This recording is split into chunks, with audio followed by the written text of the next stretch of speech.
Un, deux, super. Salut tout le monde et bienvenue dans ce live. Vous êtes évidemment encore moins nombreux pour ceux qui regarderont le replay sur YouTube. On va aller vite parce que j'ai déjà lancé le live tout à l'heure. Les gens n'étaient pas très nombreux, mais ils étaient un petit peu plus nombreux que maintenant. Le truc, c'est qu'en ce moment, ma fille fait des régressions de sommeil et du coup, parfois, elle se réveille en pleurant parce qu'elle a peur qu'on l'abandonne. Et c'est ce qui est arrivé au tout début du lancement du live. Donc voilà, littéralement, j'ai ouvert le bouquin, elle s'est mise à pleurer. Donc là, ce qu'on va faire, c'est qu'on va aller vite. J'ai même pas pris la peine de reprendre le peignoir. J'ai réinstallé le fond vert. Tout était déjà bien. Je suis descendu. J'ai lancé Streamlabs. J'ai lancé le chrono. J'ai mis le fond vert. J'ai réallumé évidemment les spots. Et là, on va y aller. On va y aller vite parce que voilà, parce qu'elle peut se réveiller à tout instant. Donc vous avez vu, c'est allé extrêmement vite. Merci beaucoup Salarielm pour ton abonnement avec Prime. C'est très agréable. Merci et désolé pour le contretemps. Donc je ne vais pas vous faire de résumé de là où on en est parce que mon bébé peut se, enfin mon bébé, ma petite fille peut se réveiller à n'importe quel moment. Donc je vous propose de rentrer directement dans le vif du sujet. Si vous voulez savoir où on en est, tous les replays sont disponibles sur la chaîne YouTube Links Off et celui-ci le sera également. Donc vous êtes très peu nombreux, mais c'est pas grave. Les gens qui veulent suivre suivront comme ils pourront. On est bien vendredi soir, hein. Et j'ai pas merdé. Ouais, on est bien vendredi soir. Donc on est au 243, en plein milieu de l'acte 3, sauf erreur de ma part. Et c'est parti. Apparemment, votre journée n'est pas terminée puisqu'une cohorte de soldats prestigieux s'arrête devant vous. Ils sont différents des gardes municipaux classiques, parés d'armures dorées et d'atours violets chatoyants. Ah oui, on allait voir le nain, c'est ça, on allait voir le nain, le sultan. Vous n'avez pas besoin de détailler leur turban renforcé pour deviner qu'il s'agit de gardes d'élite. Une légère appréhension se dessine sur votre visage quand l'un d'entre eux s'avance et vous salue. Le garde vous remet une enveloppe mauve ornée d'armoiries étincelantes. C'est pour vous, dit-il en continuant de parler pendant que vous décachetez la lettre. Sa très grande majesté, le grand sultanin de Stia est porteur de l'omniturban, vous convie séant dans son auguste palais. Son éternelle lumière nous a octroyé le devoir de vous escorter à lui. Nous suivrez-vous? On vous suit, répondez-vous avant que le barbare ne puisse protester. Vous avez eu votre lot de conflits pour la journée. Les soldats sont nombreux et lourdement armés. Oh, c'est pas ce qui nous arrêterait d'habitude, mais c'est scripté, je respecte. Le capitaine s'incline en vous laissant le passage. Vous cherchez un signe de votre bienfaitrice ou de votre second compagnon dans la foule qui quitte le bâtiment sans succès. Tant pis. Ils vous retrouveront plus tard sans doute. Vous êtes sage, humain. L'espace d'un soupir, j'ai cru que votre tsar allait résister. Il fait ça souvent, ça prouve qu'il existe selon lui. N'imaginez pas décliner cette convocation amicale, porteur d'immunité. Ah oui, on a l'immunité parce qu'on avait gagné le tournoi, enfin le truc de Scorpion. On a gagné, on a immunisé. On peut pas faire de conneries pendant 3 jours. Lumière a le pouvoir de vous incarcérer malgré notre éternelle lumière. Il manquait 2 mots à la phrase. A le pouvoir de vous incarcérer malgré votre exemption s'il le juge nécessaire ou divertissant. Ajoute-t-il dans un murmure. Salut Louis73 Flo. Bienvenue sur le chat. Menace ou mise en garde, quoi qu'il en soit, suivez la brigade jusqu'au gigantesque palais du sultanat. En 388, Salariel me prend la parole la première fois sur le chat pour dire l'accent nain est toujours incroyable. Ah, mais ça, s'il y a un accent que je sais faire. L'accent québécois, j'essaye d'imaginer que je le fais bien. En fait, je pense que je fais un accent québécois au diesel, c'est-à-dire que tu me laisses rouler un peu avec et au bout d'un moment, il devient correct. Au départ, c'est toujours une catastrophe. Content de pouvoir enfin suivre un live et pas simplement la rediff. Et bah écoute, bienvenue à toi. Tu vas voir, c'est une autre ambiance. Nilerme, je dirais même plus, il est incroyable. Et là, on arrive, on arrive au moment où c'est le chat qui fait, c'est le chat qui fait le spectacle, c'est le chat qui fait le show, c'est le chat qui a les vannes. Magnifique illustration du sultanin. Je vais vous partager l'illustration, je la trouve très très chouette. Et non, magie.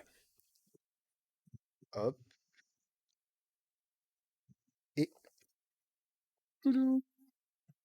le grand sultanin de Stia. Bon, clairement, faut qu'il mange moins épicé, hein. Un gros problème de capsaïcine, ce garçon. Fais cap. Sans surprise, le palais est l'édifice le plus majestueux de toute Jehal. Une vision outrancière de la démesure styane, des murs de nacre qui osent renvoyer au soleil ses rayons dominateurs, une façade principale effrontée qui semble s'élever à la hauteur de l'astre sacré, un dôme sphérique plus large que le ciel lui-même. Si la contrée de Stia était un corps, ce palais en serait le visage. Vous êtes étourdis par la valse de fines arabesques et de motifs géométriques qui succèdent à la statue géante de la déesse Nédira, divinité pleureuse de vie. Une fontaine extravagante qui ne sert finalement qu'à mettre en perspective l'immensité de la demeure sultanique. Le capitaine et sa cohorte vous laissent gravir seuls les 1001 marches qui mènent aux portes inamovibles de la structure glorieusement ostentatoire. En haut, des dizaines de soldats se tiennent au garde à vous parfaitement immobiles.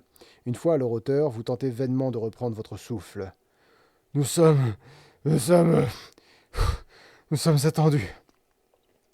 Sa somptuosité n'attend personne. Sa somptuosité n'attend personne. Jamais. Elle mande, et vous êtes demandé. Hâtez, rétorque le nain en armure avec la rigidité d'une gifle patriarcale. Les portes devant vous se mettent à vibrer. Elles rugissent lentement, très lentement. Et le palais finit par ouvrir sa mâchoire béante avec la puissance d'une dérive de continent. Vous ne demandez pas votre reste et pénétrez dans l'enceinte intérieure où une fraîcheur onctueuse et parfumée vous saisit instantanément.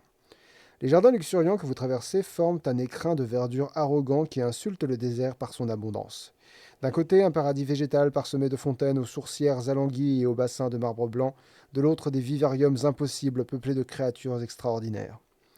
Vous distinguez même quelques oiseaux parmi elles, un luxe aussi rare qu'affreusement risqué en Alkior. Des allées sinueuses et ombragées serpentent entre des haies taillées, menant vers de multiples entrées. Priez, sieur du Nord et Zar du Grand Nord, vous intercepte un majordome en se postant devant vous. Quelques règles de bienséance en la présence de sa très grande majesté. Oh oui, des règles de bienséance, j'ai hâte de toutes les outrepasser. Vous hochez la tête en signe de salut poli et attendez son exposé. Le nain au turban en forme de gousse d'ail se racle la gorge avant de poursuivre. Je vais faire une voix un petit peu plus Alfred, un petit peu plus apprêtée. Sachez que vous n'apprendrez rien à sa magnificence, le grand Rakshak Mitak Registan, héritier des reflets de la lignée des Registan et gardien du mythe du désert. Le sultanin sait tout, donc vous ne vous présenterez pas. En tout temps, vous ne montrerez pas plus de 10 marches. Vous ne parlerez que si Sa Majesté vous adresse la parole. Vous n'oublierez pas la déférence due à sa révérence.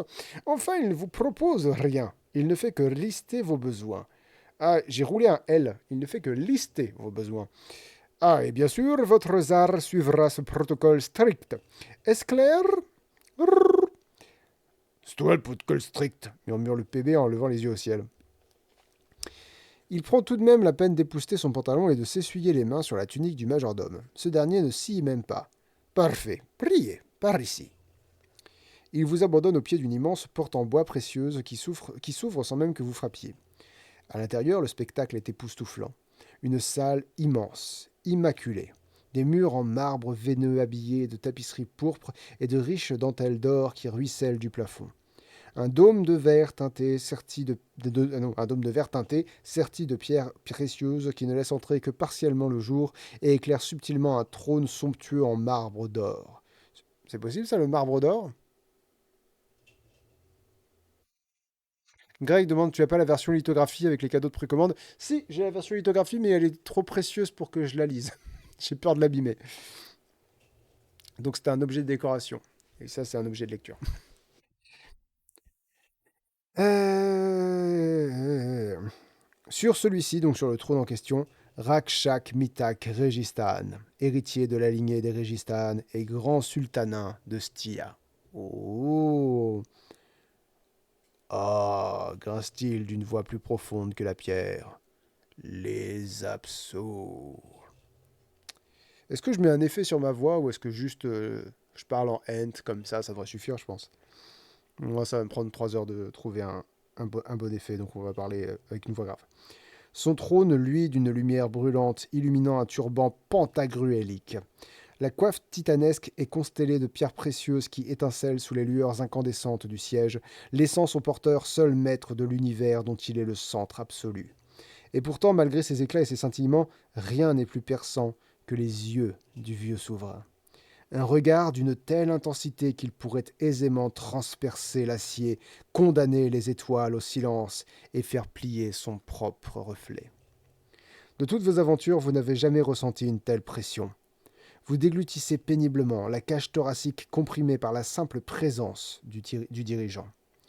Le pyro-barbare se tient fièrement debout et seul un minuscule tremblement des mains vient trahir sa posture bravache. Approchez, jeunes humains, et venez, puissants arts. Tenez-vous devant moi, ajoute le sultanat. Une requête pourtant simple qui relève de l'exploit physique. Vous comprenez subitement pourquoi le majordome vous a prévenu de ne pas monter plus de 10 marches, et pourquoi aucun garde ne se trouve dans la pièce. Nul besoin. Sa présence imposante contraste pourtant avec son apparence. Bien qu'assis, vous devinez sa stature vénérable et il ne laisse rien paraître sur les intentions qui l'animent. Son âge avancé est tangible, mais aucune lassitude ne vient voiler ses yeux. Seulement de la détermination. Grimper les marches en 245. J'aime beaucoup ce personnage. Je ne sais pas ce que vous en pensez. J'aime beaucoup la façon dont est écrit ce personnage. C'est très superlatif, mais ça c'est le style de Bob. Y a pas, on est en terrain connu.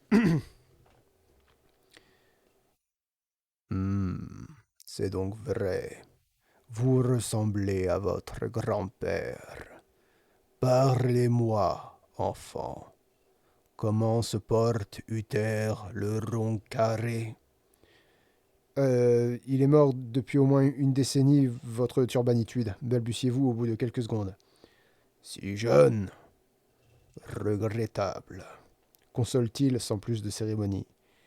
Et vous, Zar, quelle nouvelle apportez-vous de Zar Khan? Aucune idée, mais je suis sûr qu'il va bien. Quand je le verrai, je lui passerai le bonjour de votre part si vous voulez. Fort bien, accepte le sultanat en rebraquant son attention sur vous. Sans plus attendre, je vais vous révéler la raison de votre convocation. Vous soutenez courageusement son regard, mais l'effort est similaire à celui que vous devriez fournir pour observer le soleil sans ciller. Vous brûlez psychiquement en attendant qu'il continue. Stia se meurt, annonce l'auguste nain. Sa voix résonne dans toute la pièce pour se réverbérer entre vos oreilles. Vous sentez la douche glacée d'un milliard de questions, de doutes et d'incompréhensions parcourir votre échine. Au bout de quelques secondes, c'est le barbare qui brise le silence. De quoi? De quoi? Demande-t-il en fronçant les sourcils. Stia se meurt, répète le souverain. Ma contrée s'étiole. Mon sang s'affaiblit. Le sable tourbillonne, incontrôlable. Le désert rugit et ma lignée s'éteint. Bah, ajoute le crâne lorgnien après un instant d'hésitation. Faites des gosses? Vous vous pincez mentalement les yeux, mais avant de pouvoir excuser votre ami, le nain lui répond. Ma progéniture n'est pas en cause.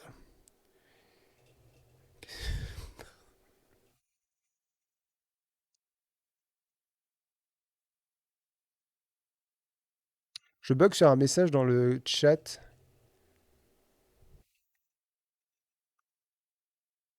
Broly, c'est un personnage de Dragon Ball, ça je l'ai. Lynx, vas-tu invoquer sur le nouveau portail de Broly et ou celui du trio SSJ ce soir?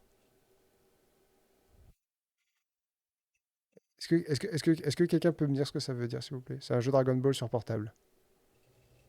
D'accord. J'ai lu Dragon Ball quand j'étais au lycée. C'était chouette. J'ai pas détesté Dragon Ball, c'est une de mes rares expériences positives en manga. La seule. La seule. Tu invoques des perceux, c'est un jeu gacha. Ah, chouette. Ça manque. Du. Donc non, on va pas jouer à Dragon Ball ce soir. On va lire le livre de Bob Lennon. La Corne des Sables d'Ivoire. Ma progéniture n'est pas en cause. Je suis le père de 99 enfants. Déjà avec une. Bon. Toutes des naines. Ah bah ici aussi. Vous me concéderez qu'il ne m'est pas faute d'avoir essayé d'obtenir un héritier. Fait un point commun avec le sultanat, 100% de nos enfants sont des petites filles. Effectivement, ça en fait des lardonnes. Siffle admirativement votre ami à voix basse. Mes filles sont mes trésors sans aucun conteste. 2 points communs. Mais en tant que dirigeant suprême de mon peuple, je me dois d'être exemplaire en toutes choses, notamment la loi. Et la troisième dicte que seul le fils du sultanat peut hériter du grand turban. Ah, ne faudrait-il donc pas changer cette loi, demandez-vous? Ça, c'est un Billy qui a vu Aladdin. Précisément. Et c'est pour cela que vous êtes ici. L'incompréhension continue de s'afficher sur vos visages. Connaissez-vous les lois qui gouvernent nos existences, reprend-il. Elles sont le battement du cœur de Stia, sa pulsation, son ordre, sa vie. Par mon pouvoir, je peux en ajouter de nouvelles, mais pas modifier les anciennes. Connaissez-vous les 4 premières? Éclairez-nous, votre brillance. 1. Énonce-t-il. L'alarme détermine les lois. Qui détient l'arme en incarne la volonté. 2. Les lois anciennes sont supérieures aux lois neuves. 3. Seul le fils du sultanat peut hériter du grand turban. 4. Le sultanat qui détient l'alarme peut changer les lois. L'illustre monarque retombe dans le silence en attendant que vous enregistriez ces informations. Vous jetez un œil irrité à votre compagnon qui attend patiemment que vous pensiez à sa place. Donc, si je suis bien, annoncez-vous après un instant de réflexion, vous voudriez que l'une de vos filles hérite du trône, mais la loi 3 vous en empêche. La loi 2 garantit que vous ne puissiez pas énoncer une nouvelle loi pour contourner le problème, et la loi 1 parle d'une larme qui est aussi mentionnée dans la loi 4. C'est la clé de voûte. Un sentiment d'approbation traverse les yeux du nain vénérable. Votre compréhension a l'air de grandement le satisfaire. Mais du coup, l'alarme, c'est quoi? C'est de la flotte? Un bibelot magique? Une mettre en fort pour un truc compliqué? Mettre en fort. Oh, ça tente de faire le gros nain. Enfin, le nain, le sultanat. Métaphore, pas mettre en fort, corrigez-vous distraitement. Et non, c'est sans doute un symbole tangible, un artefact, un objet ou un truc du genre. S'il l'avait déjà ou qu'il pouvait l'obtenir comme ça, il ne nous aurait pas amenés ici. Quand nous sommes rentrés, vous nous avez appelés les absous. Vous avez donc besoin d'étrangers dotés de l'immunité, capables d'ignorer une partie des lois pour aller récupérer l'objet à votre place. Enfin, si j'ai tout compris, votre turbescence. Un seul applaudissement vient ponctuer votre exposition. Le son joyeux se reflète sur la barbe de l'empereur qui l'accompagne d'un sourire satisfait. Tout à fait. Si ce n'est le détail que le vulgaire bibelot est la larme d'Oassa et Kalassa, la déesse de l'astre lunaire, épouse de Fumta, mère de Véter et d'Ithios. Un joyau unique au monde. Son sérieux refait surface. Au nom de Stia, vous allez entreprendre pour moi un voyage délicat afin de voler la relique sacrée dont notre peuple a un besoin impérieux. Aucune naine ou aucun nain ne peut s'acquitter de cette tâche. Vous vous rendrez au palais tombeau de mon aïeul, la nécropole d'Alistair, et me ramènerai l'alarme d'Oassa et Kalassa, afin de soulager le poids de mon devoir. Vous avez dit voler la relique? Vous la déroberez au peuple stian de fait. Mais je suis prêt à vous concéder un pardon immédiat sous réserve de la restitution du symbole sacré. Et si on décline, je crois que c'est le barbare qui dit ça. Ça ressemble plus au barbare. La température de la pièce chute brutalement. L'air subitement glacial gèle votre refus sous le regard reluisant de l'empereur. Ah non, c'est Billy, d'accord. Ils sont invisibles, mais vous sentez que tous les djinns saturant la pièce ont le regard tourné vers vous. Le pyro-barbare, en revanche, ne remarque rien et répond joyeusement. Ben moi, j'y dis pas de refus. C'est bien la première fois qu'on me dit d'aller piller un truc. Imagine, gamin, un tombeau royal. Par contre, je vous préviens, on donne le caillou, on garde le reste. 25%. La température retourne à la normale et la luminosité revient à votre soulagement. Tout ce que vous pourrez porter, balaye le dirigeant d'un geste de la main. Toutefois, j'aurai une requête plus personnelle à vous soumettre. Merci LTLT pour ton 3e mois d'abonnement. Personnel. Dites toujours si on peut dépanner. Rapportez-moi aussi la corne des sables d'ivoire. Faites ça, et vous deviendrez un ami de la maison Registan aussi longtemps que ma lignée perdurera. Soupire-t-il.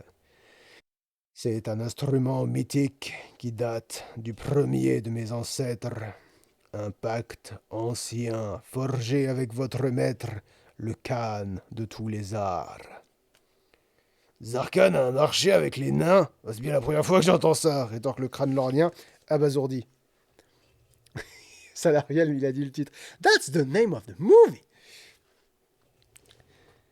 La légende dit qu'elle permettrait à mon peuple de convoquer... La légende dit qu'elle permettrait à mon peuple de convoquer les dieux eux-mêmes et de formuler une requête, celle de réparer la porte du soleil. Un mur qui sépare le désert chaud d'une région glacée capable de geler le feu. Depuis 3 siècles, des fissures apparaissent dans la barrière protectrice, plein de R dans cette phrase. Et si rien n'est fait, le mur tombera d'ici quelques générations. Du haut de ma 438e année, je ne souhaite pas léguer ce destin funeste à mes petits-enfants. Ah, donc c'est pas urgent, soulignez-vous en notant mentalement de chercher cette corne au cours de votre mission. Mais notre priorité reste la larme d'Oassa et Kalassa. C'est fait, confirme le nain. La nécropole d'Alistair est l'ancienne capitale de notre peuple. Un grand exode a été mené par mon père, Vaak Dantakata Registan. Tous les jeunes nains de moins de 100 ans ont suivi l'Altesse Fils. Les autres sont restés avec le souverain père afin de l'accompagner dans son ultime demeure. Malheureusement, tous les nains de cet exode qui ont suivi le guide et sa lampe ont oublié le chemin où rejoint leur reflet. Vous savez désormais pourquoi vous êtes ici, Billy, fils de quelqu'un, fils du terre presque nain. À la seconde où l'empereur a mentionné la lampe, vous êtes devenu pâle comme un linge. Instinctivement, vous sortez l'objet magique de votre sac et appuyez sur le gros bouton. Comme prévu, le rayon part au loin dans votre dos, au-delà de la cité, au-delà du désert, loin en direction de l'ancienne capitale d'Alistair. Voilà donc ce que voulait Fanta, ce vieux filou. Prodigieux, murmure le vieux nain qui semble avoir pris plusieurs siècles à la lueur du rayon. Comme dans mes souvenirs, elle n'a rien perdu de son éclat. J'avais à peine 10 ans quand nous avons quitté Alistair. C'est mon père qui était alors le guide, et lui seul pouvait contrôler le pouvoir. Lorsque mon scribe royal m'a fait part du rapport du sujet Cam sur vous, la description de la lampe ne faisait aucun doute. Et quand on m'a fait rapport d'un faisceau de lumière, j'ai alors su. Blatnat, le Créateur, nous tisse dans son auguste dessein, et vous êtes la clé Posez votre question ou préparez-vous. C'est donc pour ça qu'il vous a choisi. Votre immunité légale vous empêche d'être condamné pour toute exaction pendant 3 jours, dont le pillage de la nécropole sacrée de son ancêtre. Que pointe précisément le faisceau de la lampe laissé par Fanta? Cette révélation vous laisse le temps d'interroger son altitude. Formulez une question au sujet des dangers potentiels de la nécropole d'Alistair en 588, l'emplacement précis de l'alarme en 291 ou du dernier endroit de la corne en 489. Qu'est-ce qu'on choisit? Vous me disiez. J'ai fait exprès, c'est une faute que je fais volontairement parce que c'est rigolo. Alors pardon, pour ceux qui écoutaient qu'à moitié, on a le choix entre savoir quels sont les dangers potentiels de la nécropole où on va, l'emplacement précis de l'alarme. Ça, pour moi, je suis pas sûr que ce soit très utile, désolé Kahakin, parce que on a précisément un objet qui nous dit où est l'alarme. La lampe avec le faisceau lumineux montre précisément où est l'alarme. Euh, ou le dernier endroit de la corne en 489.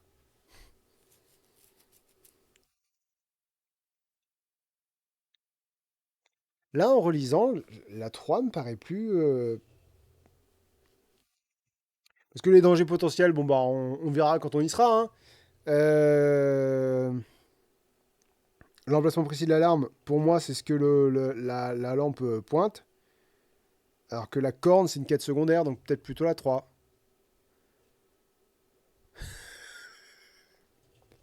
Alors, Kakin, la 2. Ah, je suis désolé, je suis pas sûr que c'est une bonne idée. La 1. Ouais, je suis pas sûr que c'est une bonne idée du coup. Bon, bah la 3 alors. Ok. Ça, c'est. Ça, c'est la démocratie façon moi. C'est-à-dire, dites-moi ce que vous voulez qu'on fasse. Ça, non, pas ça. Bon, bah ça, non, pas ça. Ça, très bonne idée. Allons-y. 489.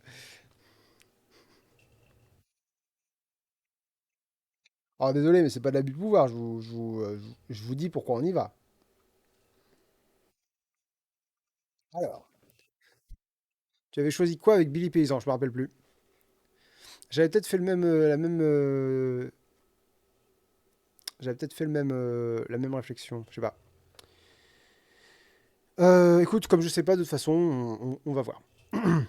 Où trouvera-t-on la corne des sables d'ivoire, probablement? Si les écrits sont vrais, mon ancêtre l'a gardée auprès de lui. Votre père, le guide, demandez-vous? Non, son père. Le père de mon père. C'est écrit en gras, c'est important. Alistair Samrat Registan. Je vais écrire parce que c'est écrit en gras, et ça, quand c'est écrit en gras, ça veut dire, faut pas que tu l'oublies. Alors, Alistair, H-A-L-I-S-T-I-R. Alistair. Alistair. Samrat. S-A-M-R-2-A-T. Et Registan, ça, je sais comment ça s'écrit parce qu'ils s'appellent tous Registan. Régi S-T-2-A-N, c'est ça. L'empereur du reflet du désert. En y pensant, retenez son nom. C'est écrit.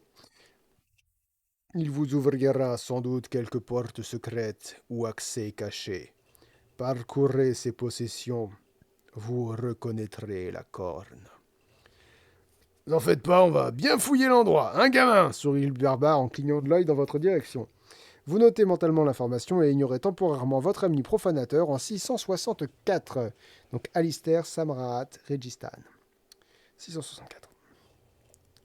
664, c'est le 664, c'est le 664, c'est 664, tout le monde c'est 664, on va au 664, c'est 664, c'est là, c'est le 664. Le sultanat vous contemple une dernière fois, gravant vos visages dans sa mémoire ancestrale. Vous êtes un espoir rare, probablement le dernier souffle d'un vent opportun. Je souhaite laisser mon trône à mon sang.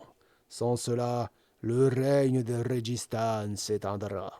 Estia sombrera dans le chaos, l'anarchie et le sable. Je dois changer la loi pour qu'une naine puisse régner en Stia, et à ce sujet, j'ai fait mander ma fille. Vous avez déjà échangé vos noms. Elle vous accompagnera lors de votre quête, car pour accéder à l'autel de l'alarme, vous aurez besoin du sang de la lignée de Registan, ma lignée. traîne-t-il avant de laisser paraître une fureur paternelle dans son regard. Mon royaume, mon pays est mon reflet, et je suis le sien. Mais s'il arrive quoi que ce soit à ma fille avant votre retour victorieux, rien de ce côté du miroir ne saura vous protéger. M'entendez-vous? Je vais crever. Oui, votre turbitude. Et promis, on fera gaffe à votre gosse. C'est marrant, on crâne l'orne, on pille d'abord, puis on enlève les princesses, ajoute-t-il avant de se redresser. J'ai jamais pillé aux côtés d'une princesse. C'est bien de se renouveler de temps en temps. Kikito dit sa fille, il en a plein, non? C'est laquelle? Ah, c'est celle avec laquelle on a déjà fait connaissance, semble-t-il dire. Il a dit vous avez déjà échangé vos noms. Bien. Eh bien, elle vous attend dans le patio. Ne la faites pas patienter plus avant. Votre départ aura lieu demain. Profitez d'une nuit au palais. Vous êtes les invités de la région... Je reprends. Maison Registan. Et que le sable vous caresse tous les deux. Tous deux, pardon. Que le sable vous caresse tous deux. Vous quittez enfin le champ de vision de Rakshak Mitak Registan et prenez congé dans une antichambre attenante où, oh surprise, votre compagnon de route patientait. S'il s'agit de frère Plouf, c'est dans le vestibule, non, malheureusement non. Si vous avez entamé cette aventure en compagnie de Kazin, il vous attend en 236. Ah putain, il va falloir faire la voix de Kazin maintenant. Ah là là. C'est le gars qui avait très mal choisi ses voix au départ et qui maintenant est un petit peu piégé. Tant pis. Une légère vapeur se dégage de l'antichambre où vous découvrez Kazin qui fulmine en faisant pleuvoir des hallebardes d'injures sur deux surveillants. L'applique de Kazin, je... Mi mi mi mi.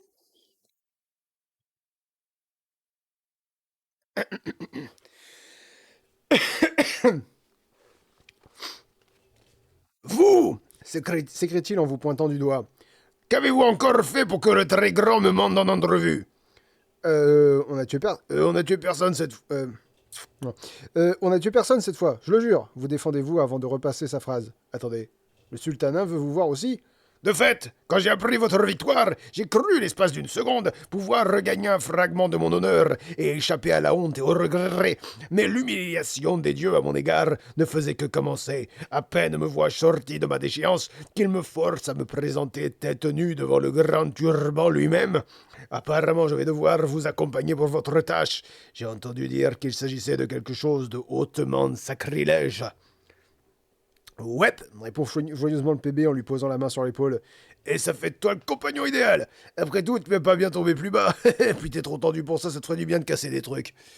Puis t'es trop tendu, ça te fera du bien de casser des trucs. Ma coquinée avec vous deux s'avère être une dune de plus en plus glissante. Oh, flatteur, rétorque le crâne lorgnien en prenant une pose féminine et en battant des cils avant d'éclater de rire devant un Kazin exaspéré. Voyez le bon côté des choses, ajoutez-vous positivement. Plus vite on sera parti, plus vite vous pourrez vous défouler sur lui. Le nain pousse un léger soupir et vous sourit amicalement. J'imagine qu'il y a pire destin que de suivre un humain méritant et son zar fou, dit-il avant d'ajouter. Je te félicite pour avoir rencontré son Altesse et survécu, mon garçon. L'insolence de ta chance ne connaît pas de limite. Dans le coin de la pièce, un surveillant lui fait signe. Mon heure est venue, semble-t-il. Si je survis à cette nouvelle indignité, je vous retrouverai demain, porte sud. Kyotos vous garde. Garde. Ton pyro barbare ressemble de plus en plus à Benzaï. Il va et vient entre Benzaï et Rick Sanchez. Vous souriez en regardant Kazin pénétrer dignement dans la salle du trône. Une paire de bras supplémentaires ne sera pas de trop pour cette tâche qui vous attend demain. Ne sera pas de trop pour la tâche qui vous attend demain. Au-delà de l'antichambre, vous apercevez la silhouette de votre récente amie. Si auparavant vous avez choisi Nadé pour vous soutenir de blablabla, nope. Sinon, approchez-vous de Sapana en 346. C'est Sapana et Sapana, c'est pas toujours facile à faire non plus. Page 346 et c'est parti. 346. Hop.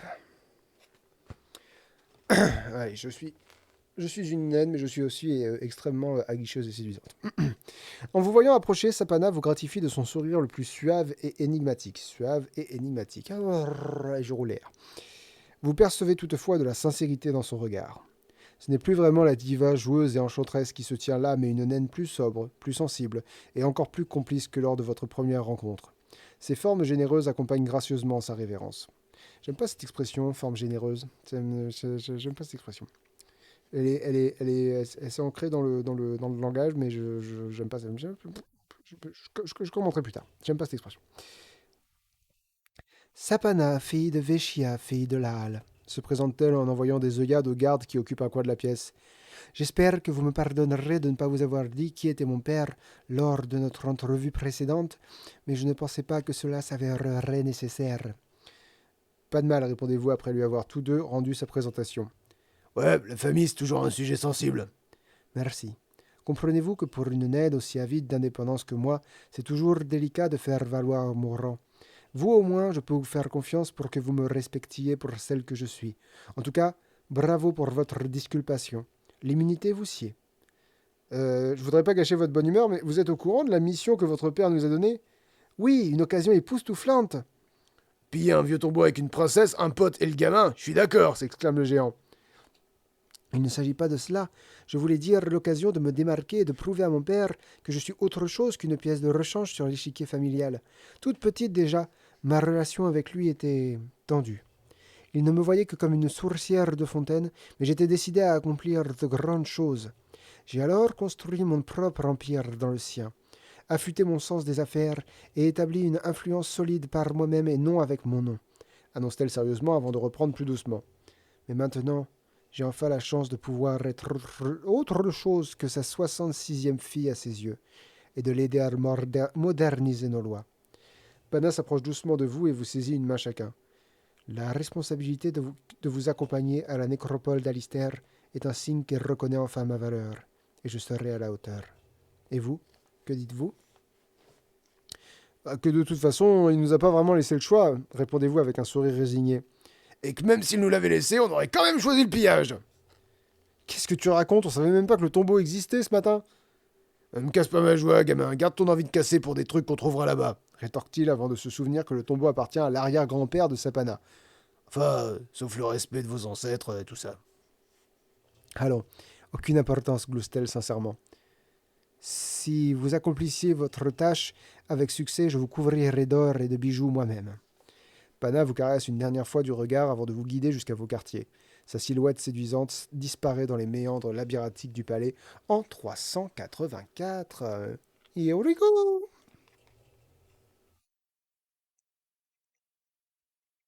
On a moins d'action là, c'est un parti. Vous voyez, quand je vous dis que le livre est un bon, euh, un bon compromis entre livre et jeu, c'est qu'il y a des fois, c'est plus un livre. Et là, on est sur un passage. Si tu prends vraiment la Corne des Sables d'Ivoire comme un jeu, là, tu te dis c'est un peu long. Mais en fait, c'est les deux. C'est un jeu et c'est un livre. Et franchement, en tant que livre, il est bien écrit, quoi. Tu es dedans, quoi. Votre chambre, si on peut appeler ça une chambre, est une véritable suite d'une opulence si grande qu'elle vous paraît inconcevable. La pièce est si spacieuse que vous pourriez aisément y caler une partie de votre village natal, écurie comprise. En guise de lit, une colossale dune de coussins occupe le centre de la pièce, s'empilant presque aussi haut que le barbare. Les tapis au sol sont si moelleux qu'on s'y enfoncerait jusqu'aux chevilles. Meubles ornés, salle de bain privative aussi grande qu'une taverne, clochette pour appeler une serveuse d'eau à toute heure, sculptures glorieuses et luminaires muraux. Ce luxe d'une telle envergure est très intimidant. Vous hésitez longuement à demander au barbare d'allumer un feu dans un coin de la pièce, histoire de vous emmitoufler dans votre couverture habituelle. Malheureusement, le colosse a déjà plongé dans la montagne d'oreillers, disparaissant totalement dans la masse de velours. Wow, t'as vu ça, Billy? C'est mou! T'imagines pioncer là-dedans? Ce serait comme dormir avec une femme, mais vachement grosse! Vous riez malgré vous. Y a jamais rien qui te perturbe, toi, pas vrai? Si, il est encore trop tôt pour dormir, s'exclame le PB en nageant dans les coussins. Du coup, tu veux faire quoi avant de pioncer? On se barre? On se bouffe? On se bouffe. On bouffe? On pille? On explore? Hop. Piller, c'est demain, lui rappelez-vous. Pour ce soir, que voulez-vous faire? Je vais vous demander votre avis. Vous pouvez opter pour la raison et profiter pleinement de votre suite luxueuse en 159. Si vous avez un petit creux, suivez votre odorat en direction des cuisines royales en 196, en 1000 quelque chose. Non, c'est pas à ce point-là quand même. Si vous souhaitez parcourir le palais en quête de bagatelles, partez à la découverte du harem du sultanat en 469.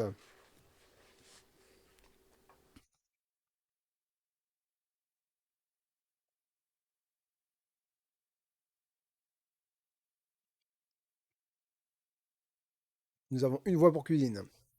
Nous avons deux voies pour cuisine.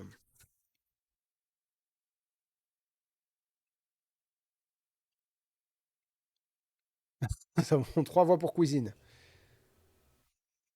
Niliam dit si tu as du sucre, je te conseille de rester dans la chambre.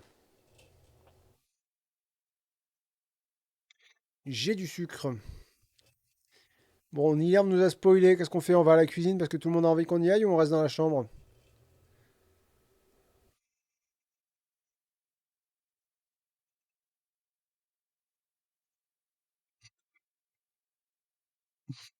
Ah, le chat de Morphalou, quoi. Allez, la cuisine, c'est parti. 196. Ça me va. De toute façon, quand ça me va pas, je fais ce que je veux, donc... À cette heure-ci, toutes les cuisines du palais sont actives, et il ne vous faut pas longtemps avant que l'une d'elles chatouille votre odorat. À l'inverse des autres pièces du domaine royal, tout ici est pratique, propre et utilitaire. De vraies cuisines de chefs, riches de garde-manger et de mets délicats. Si vous êtes guerrier, profitez de la cuisine comme il se doit en 361. Si vous êtes paysan, appréciez l'ergonomie parfaite des lieux en 249. Et sinon, goûtez simplement au plaisir de la table en 385. Nous sommes guerriers, me semble-t-il, 361. Ça va rire. Depuis combien de temps n'avez-vous pas fait un véritable repas? Varié, copieux, gourmand. Asix Jan utilise le chat pour la première fois pour dire cuisine pour pas être spoilé. Bah écoute, voilà, on y est. Avec votre ami, vous dévalisez les victuailles qui pendent ou qui traînent. Les quelques serviteurs présents n'ont pas le temps de comprendre que vous leur ordonnez de vous apporter tout ce qui se mange et tout ce qui se boit. Vu votre réputation et la carrure de votre titan de compagnie, personne n'ose remettre en cause votre autorité ou la légitimité de votre présence. Vous lampez, vous bafferez, vous chantez jusqu'à en perdre l'usage de vos sens. À chaque fois qu'un garde ou qu'un soldat nain entre dans la pièce, pour profiter d'une collation, vous éclatez grassement de rire à la vue de son visage dépité quand une servante vient les conduire en remuant poliment de la tête. Gagnez un point de rancune. Parfait, les choses sont telles qu'elles doivent être. Un point de rancune, on est à 6 points de rancune. C'est beau. 6 points de rancune. L'immunité, ça a du bon, pensez-vous, en avalant votre propre poids en viande, tandis que le barbare descend son propre volume en bière. Oh là là là, ouais, j'ai l'impression que le livre pue, quoi. Après, après ça, tout se mélange entre bombances, chansons paillardes et discussions politiques houleuses. Une véritable guerre alimentaire, en somme, menée à grands coups de fourchette et coupe de vin. J'ai jamais essayé d'avoir un débat politique en ayant bu. Ça doit être très rigolo. L'orgie gustative ne s'achève qu'aux aurores, alors que vous sursautez, réveillé soudainement par votre propre nausée. Vous ne prenez même pas la peine de lever la tête et vomissez directement sur la table. Yes! Quelque part dans la pièce, vous pensez reconnaître les ronflements du bébé qui vrombissent bruyamment. Au prix d'un effort surhumain, vous cherchez le cadavre repu de votre compagnon et remarquez ses bottes dépassées du chaudron à potage vide. C'est sûrement là qu'il a élu domicile pour la nuit. Rassurez, vous rincez votre gosier et trouvez un banc relativement propre. Sacrée soirée quand même. Vous avez récupéré 6 points de vie, mais vous aurez un malus de 1 point d'habileté pour la durée de votre prochain combat. Quelle tristesse. Pourquoi il écrit plus 2? Ah oui, non, ça devait être un bonus temporaire. Je mettrai moins 1. Vous décidez de finir votre nuit en attendant de recouvrer vos terminaisons nerveuses en 366. Donc je vais me noter le malus d'habileté.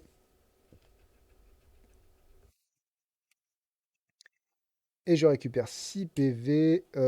J'en ai maximum 12 et j'étais à 12, donc je ne gagne aucun PV. 366. Allons-y.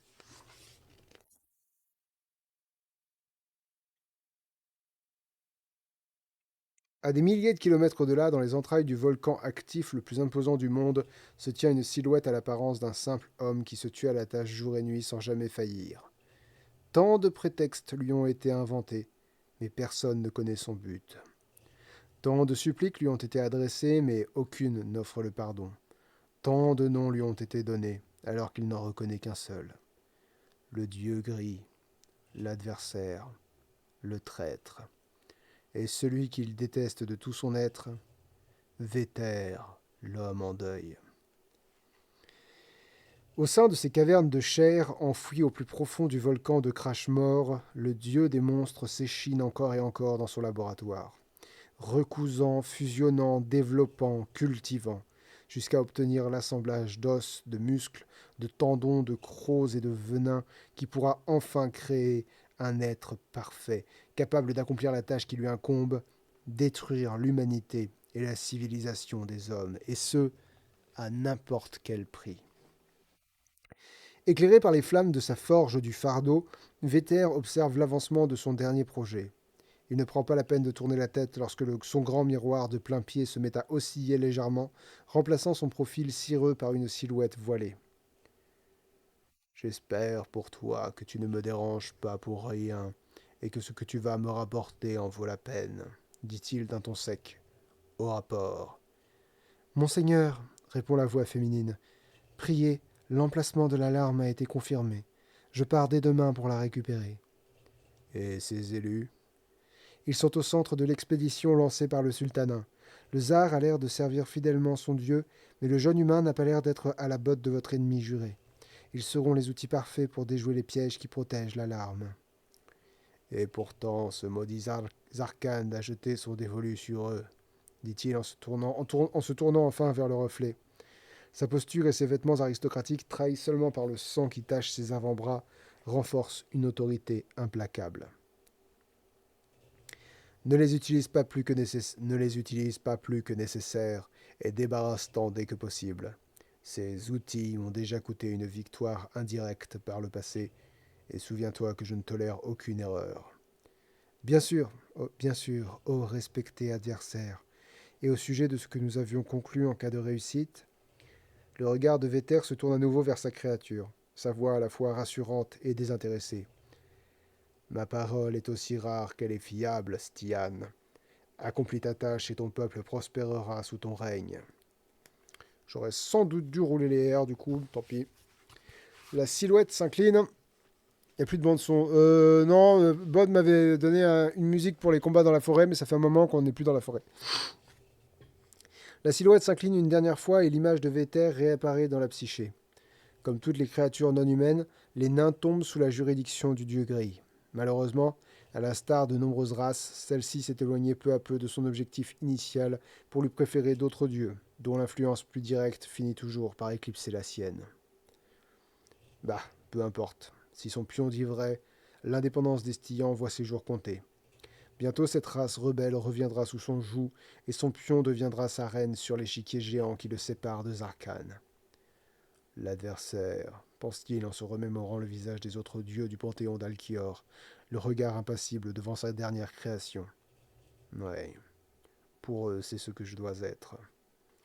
Ignorant l'illusion d'une victoire qui viendrait enfin le soulager de son fardeau, il persévère dans l'accomplissement de sa tâche, animé par une ardeur et une conviction si pure qu'aucun tabou, aucune limite ou aucun sacrifice n'est inenvisageable. Après tout, ce n'est qu'une question de temps. La scène disparaît derrière un rideau de vapeur voilée et vous ouvrez les yeux en 400. 400, ça veut dire acte 4, sauf faire de ma part. Yep. Acte 4, la larme.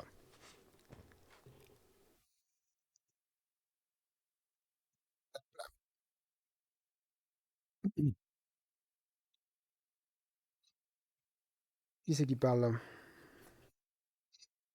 Laissez ce sommeil à la nuit, étranger. Le voyage vous réclame et sa splendeur ne saurait être déçue.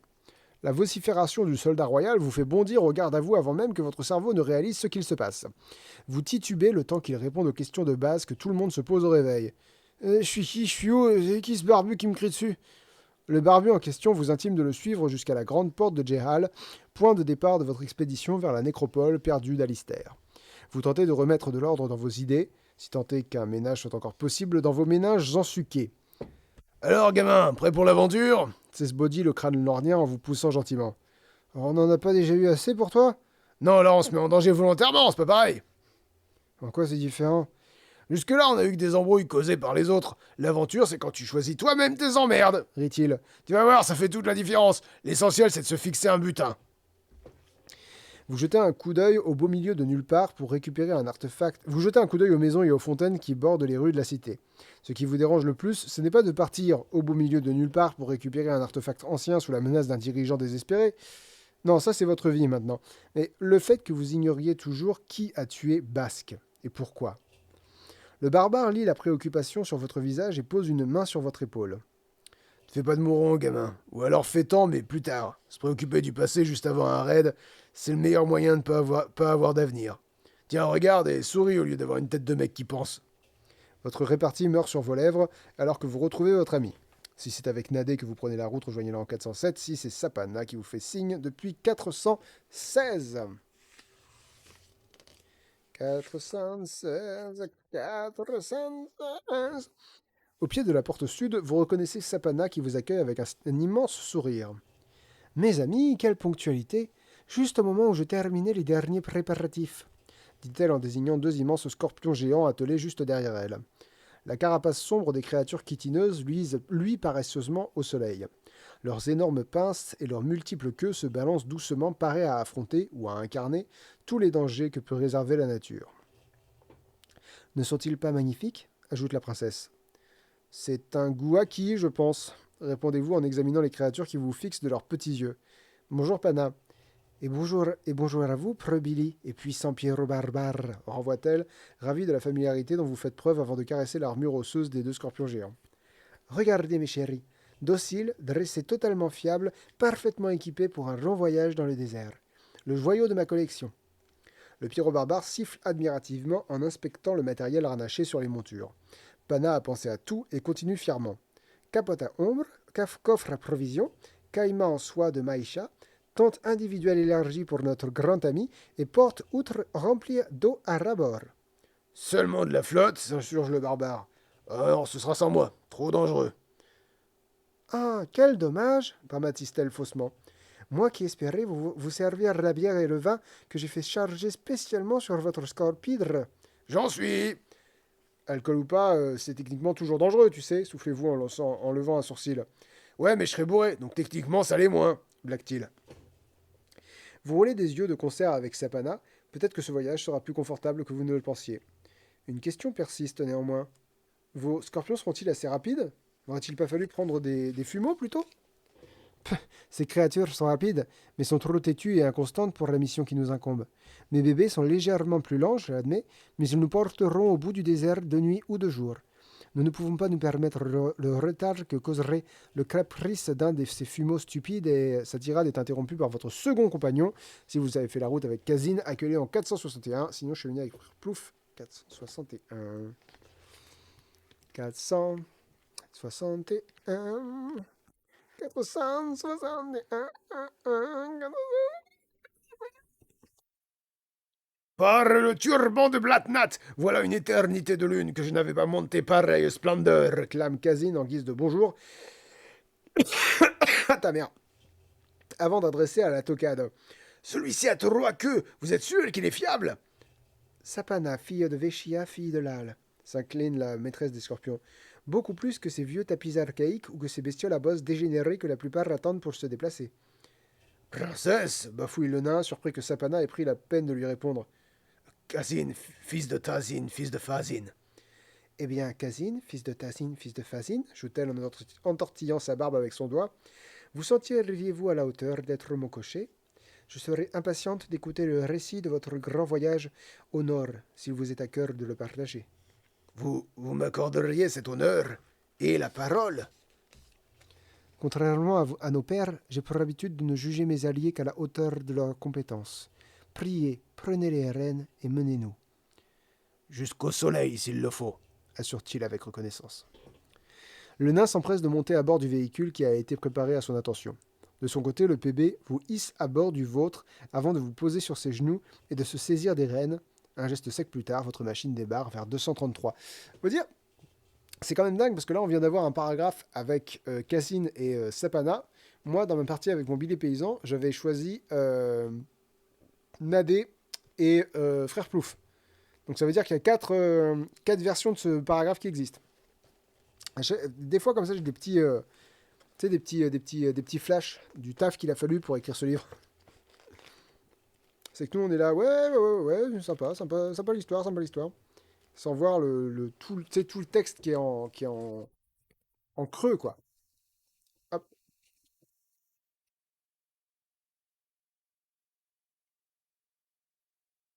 moi j'ai mal aux épaules. J'ai porté un truc lourd. Ah, mais c'est à force de bercer la petite. Je crois que c'est à force de bercer la petite. Terrible, terrible. Les scorpidres cliquettent rapidement sur le sable du désert. Malgré leur taille, ils maintiennent un rythme excellent et ne sont ni freinés par les montées de dunes, ni accélérés par leur descente. Le balancement régulier est doux, et c'est un verbe, il est doux, et vous profitez de l'ombre du palanquin pour vous allonger. Vous n'avez à vous soucier de rien, si ce n'est utiliser la lampe magique de temps à autre pour vérifier que vous allez dans la bonne direction. Vous écoutez confortablement le PB et vos compagnons échanger histoires et récits sans que rien à l'horizon ne laisse présager du moindre danger. La mer d'or et ses vagues immobiles vous plongent dans une torpeur dufteuse et vous sombrez dans un sommeil sans rêve.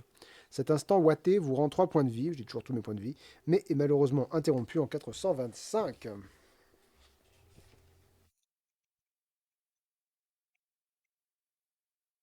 La terre tremble subitement et vous manquez de tomber à la renverse.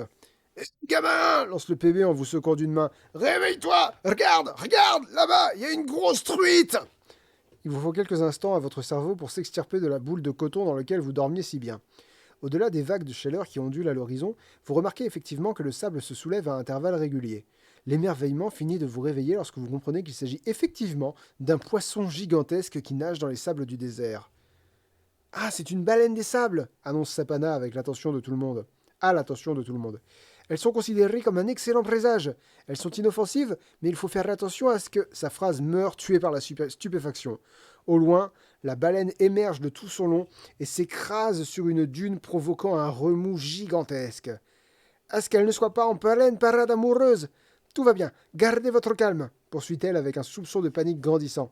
Ce genre de vague nuptiale n'est dangereuse que si elle... Vous observez la vague se répandre et soulever l'horizon tout entier en un mur de terre qui s'approche de vous. Tous aux abris hurle Pana devant le tsunami. La vague monumentale engloutit les immenses dunes qui vous séparent d'elle et semble les retourner contre vous. Vos scorpidres fuient instinctivement le cataclysme, mais c'est peine perdue. Le désert tout entier déferle dans votre direction. Si vous êtes débrouillard, il y a peut-être un moyen d'en réchapper en 446, sinon faites ce que vous pouvez en 507. 507. Allez. Je ne peux rien faire, je suis guerrier et un mur de sable n'a pas de point faible. Votre scorpion couine sous les coups de fouet que lui assène le PB. Il bifurque subitement et s'éloigne de votre compagnon. Mais où est-ce que tu vas hurlez-vous en vous accrochant de toutes vos forces. Ailleurs. Loin devant vous, vous voyez l'attelage de vos amis filer dans une direction totalement opposée. Puisant dans son expérience maritime, le PB préfère longer la vague comme s'il envisageait de surfer dessus. Mauvais calcul. La masse de sable est bien trop colossale et votre scorpidre trop lourd pour une telle manœuvre. Un premier nuage de poussière vous frappe de plein fouet, soulevant le sol et lapidant votre visage. Vous entr'ouvrez péniblement les yeux au milieu des tornades et des éclairs violets.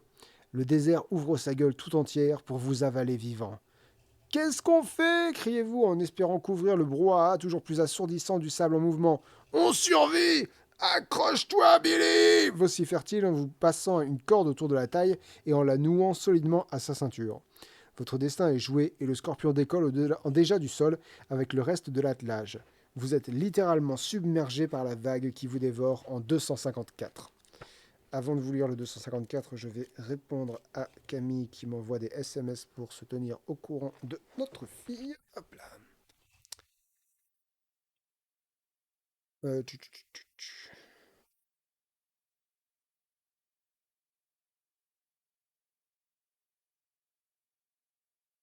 Je suis en live, en pleine tempête de sable provoquée par une énorme truite du désert.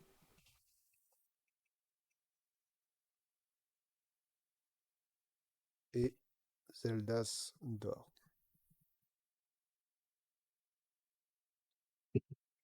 Ok, on y retourne. C'est rigolo, vous êtes de plus en plus nombreux. On a commencé ce live, vous étiez 10. Vous êtes 70. Moi, je dis, on finit, vous êtes à 100. Je prends les paris. Je sais plus quel chiffre je dois lire. C'était 254.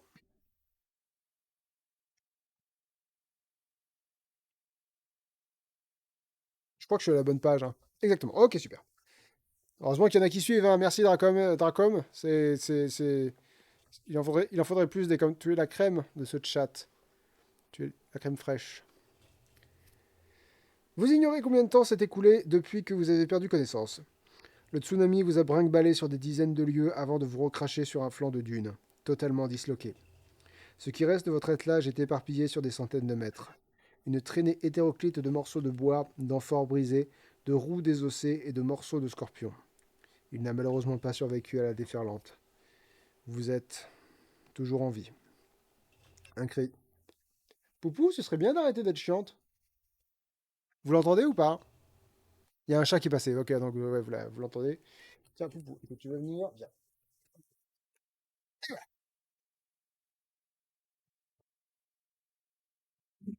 Non, non, te frotte pas au micro par contre.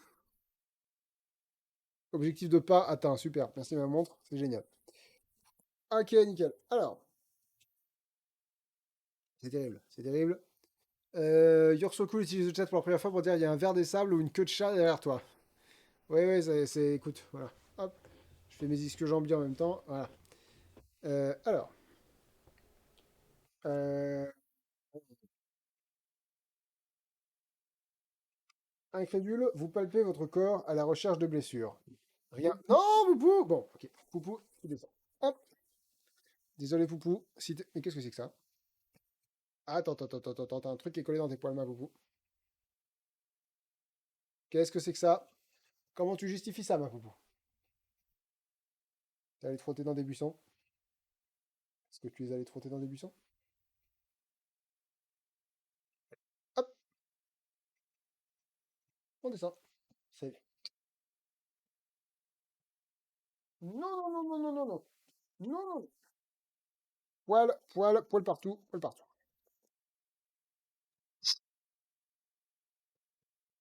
Terrible. Bien. Incrédule, vous palpez votre corps à la recherche de blessures. Rien. Seulement quelques courbatures, un gros coup de soleil qui s'annonce et un bon kilo de sable dans tous les orifices. Trou du cul. La corde que le bébé avait attachée autour de votre taille est toujours là et vous tirez dessus dans l'espoir de le retrouver à l'autre bout. Il y est. Et il respire encore. Sa tête hirsute est ensablée. Sa tête hirsute et ensablée émerge comme réveillée par une terreur nocturne. Billy, Billy, ah bah, t'es là. Tousse-t-il en évacuant ce qu'il reste de terre dans sa bouche. Rien de cassé, gamin. Bah, seulement le scorpidre et le chariot. Et les amphores. Et le vin. Vous pointez du doigt les décombres brisés qui jonchent la dune. Non. Gémit-il en se laissant retomber dans le sable. Pleure pas, dites-vous en détachant la petite corde et en déterrant l'essentiel de votre attirail qui dépasse du sol. Tiens, j'ai retrouvé ta hache. Vous avez toujours votre sac sur vous ainsi que votre matériel. Vous prenez le temps de rassembler tout ce qui a l'air encore intact. Au moins, la lampe n'a rien et semble toujours fonctionner. Le barbare et vous-même regardez son rayon lumineux se perdre vers l'horizon. Ça me fait chier de l'admettre, gamin, mais sans flotte, sans monture et sans ombre, on fera pas long feu. Un craquement vous interrompt et vous voyez la carcasse de votre scorpidre disparaître dans le sable, dévorée successivement par une meute de requins terrestres. Les uns après les autres, ils jaillissent et plantent leurs crocs puissants dans la carapace du pauvre animal qui ne laisse plus qu'une flaque visqueuse derrière lui. Les prédateurs oublient déjà leur festin et se dirigent vers vous. Quelque chose me dit qu'on n'aura pas le temps de s'en inquiéter. Soufflez-vous en regardant une demi-douzaine d'ailerons jaunâtres vous encercler. Attention, gamin. Vous poussez le bébé en plongeant lui aussi au sol. L'un des requins vient de surgir du sable et vous avez le temps de voir son profil acéré. La bête est immense et son haleine pestilentielle. Vous avez esquivé sa première attaque, mais les autres ne tarderont pas à le suivre. Que faites-vous? Si vous êtes prudent, laissez votre instinct prendre le dessus en 684. Si vous avez le bouclier à plumes, je crois que oui. Ouais.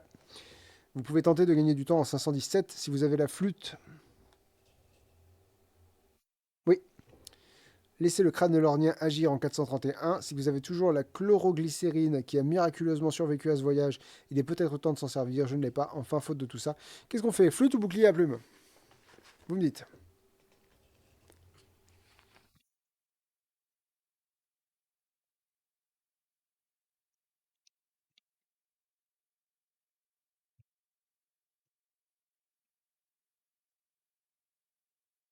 Je vais faire un poll. Je vais faire un poll très rapide. Hop. Poll. On utilise quoi? Ah là là. Terrible. Hop. On utilise quoi? Lutte. Ah. Ou bouclier. Voilà. Vous avez une minute. Go. Je vais voter.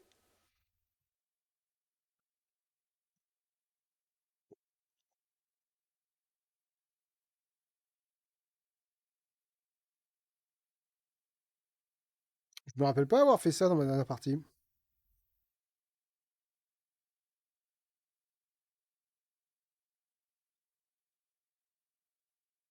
Il y a Kikito qui dit on est guerrier, bouclier, c'est pas RP. Est-ce que la flûte, ça l'est du coup? Non, ouais, vous êtes quand même très majoritairement en faveur de la flûte, j'ai l'impression. Ouais, bah, très bien, c'est la flûte. Ok. Flûte, 431. Je sens que c'est une grosse idée de con, mais je suis. Il est possible que ce soit une très bonne idée. On va voir. Vous sortez le premier objet qui vous tombe sous la main en fouillant désespérément dans votre sac. La flûte! Donne-moi ça! Fait le PB en l'arrachant des mains et en la plantant dans le sable. Vous, vous avez la dalle, les poiscailles? Eh ben, bouffez ça! Le colosse souffle de toutes ses forces dans l'instrument et entame la pire mélodie que vous ayez jamais entendue. Ok, alors ça, je l'ai pas vu venir. Même étouffé, la cacophonie criarde vous perce les oreilles et semble déstabiliser vos assaillants. Ça marche! Continue! Beuglez-vous par-dessus le ululement atroce. La meute abandonne ses attaques répétées, mais ne lâche pas prise pour autant. Les requins continuent de rôder à distance raisonnable, tenus en respect par les talents musicaux du crâne lornien. Tu veux bien les insulter en même temps? Je le ferai bien, mais faut que je souffle dans le match. T'arrêtes pas! Répondez-vous en gardant vos mains sur les oreilles. Aussi exubérante que soit sa méthode, il ne pourra pas la maintenir éternellement. Vous essayez de penser à une autre stratégie quand un formidable vrombissement fait vibrer le sol et disperse les requins des sables. Observez un étrange cortège approcher en 350. Ça, je m'en rappelle.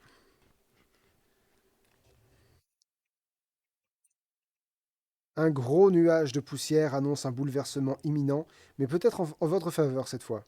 Vous n'en croyez pas vos yeux, mais surgit du néant désertique, une escouade de scorpidres approche bruyamment.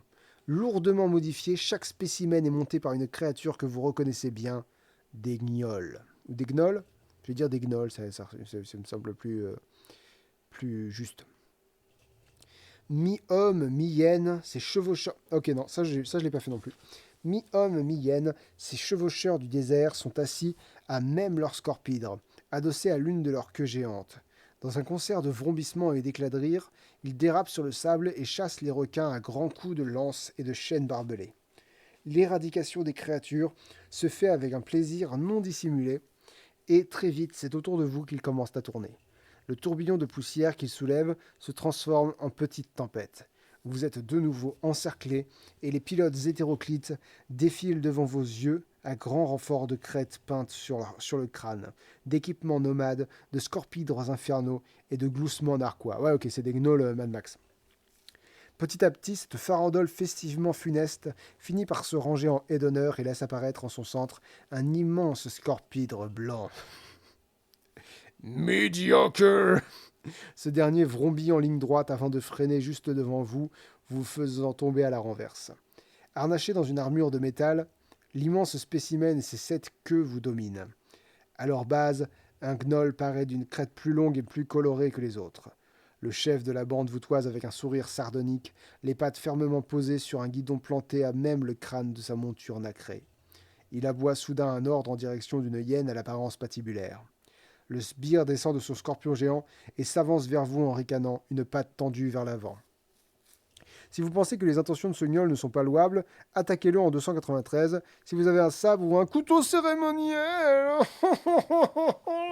couteau cérémoniel, et trop de questions, prenez le sbire en otage et exigez des réponses en 683. Si vous pensez que son geste est amical, prenez le risque d'accepter sa patte tendue en 276. Combat ou couteau cérémoniel? Fait longtemps qu'on n'a pas fait un combat, j'avoue que je suis partagé. Mais en même temps, on a tellement peu l'occasion de se servir de notre couteau. Allez, le couteau, le couteau, le couteau. 683, c'est parti.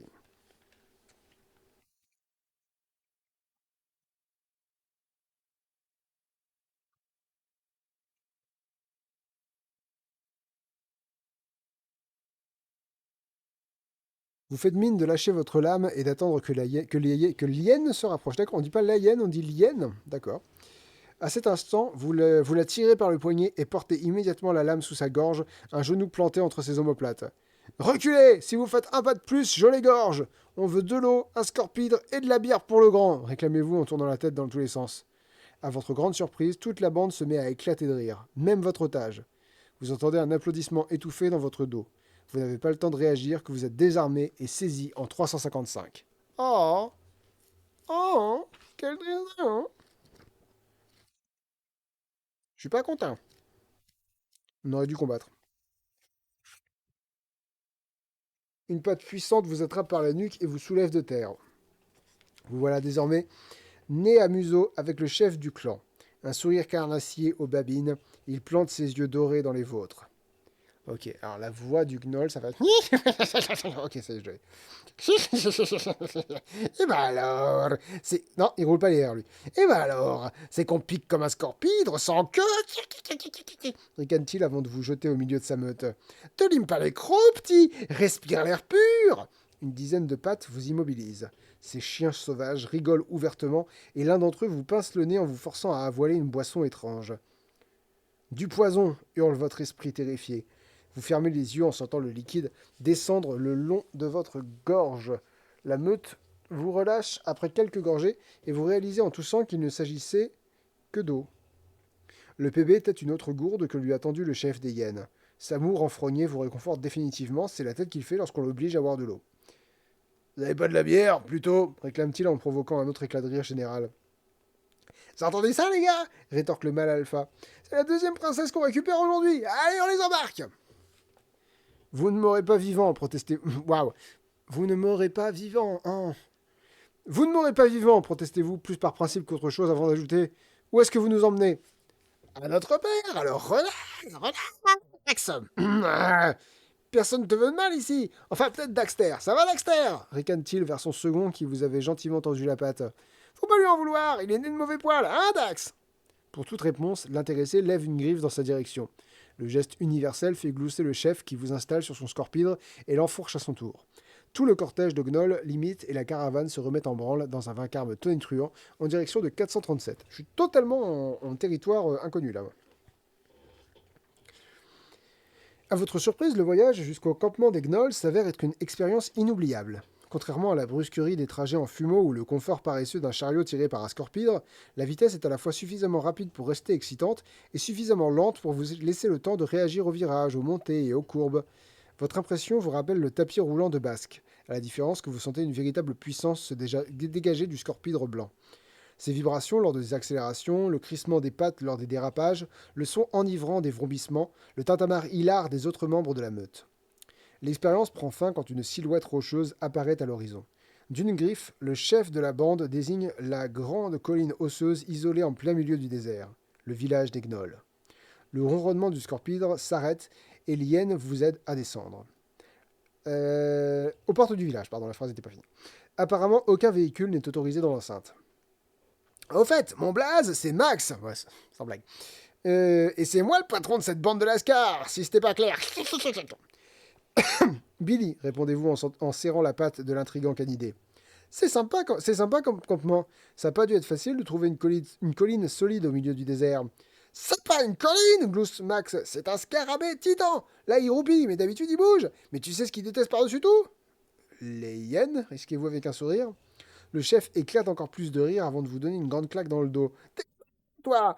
Non, l'escorpidre. Tant qu'on l'encercle avec, il bougera pas. C'est pour ça qu'on cale nos bécanes dehors.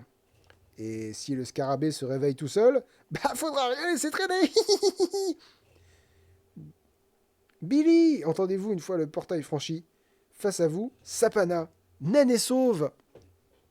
Elle se jette dans vos bras et vous serre contre elle, apparemment soulagée de vous revoir. J'ai eu si peur de vous perdre. Mais vous lui, nul. Vous lui rendez son étreinte un instant avant de laisser parler votre surprise. Mais comment avez-vous atterri ici? Je vous ai fait signe de me suivre lorsque la déferlante s'est abattue sur nous. Heureusement, la tempête a fini par se calmer. Mais il restait un nuage de poussière au loin. Je pensais qu'il s'agissait de vous, mais c'était en réalité ce charmant Max et sa bande. Hop, premier arrivé, premier servi. Et comme les amis de mes amis sont nos potes, on a ratissé le coin et on est tombé sur toi. Et ton grand loupard ensuite. Un coup de chance pour toi. Si elle m'avait rien dit, Rit la hyène. Vous ne manquez pas de remarquer que, pendant qu'il parle, un éclat sombre traverse le regard de Sapana. Subitement, vous craignez le pire. Et où est, murmurez-vous, de peur d'apprendre que votre autre compagnon de route n'est péri dans la tempête. Il va bien, rassurez-vous. Nous l'avons installé confortablement dans la tente là-bas. Allez le saluer, il sera ravi. Prenez le temps de vous reposer un peu, puis rejoignez-nous au banquet organisé en votre honneur après. Tout le monde est impatient de faire votre connaissance. Le zar y est déjà, vous n'avez qu'à suivre l'odeur de la viande grillée. Viande grillée!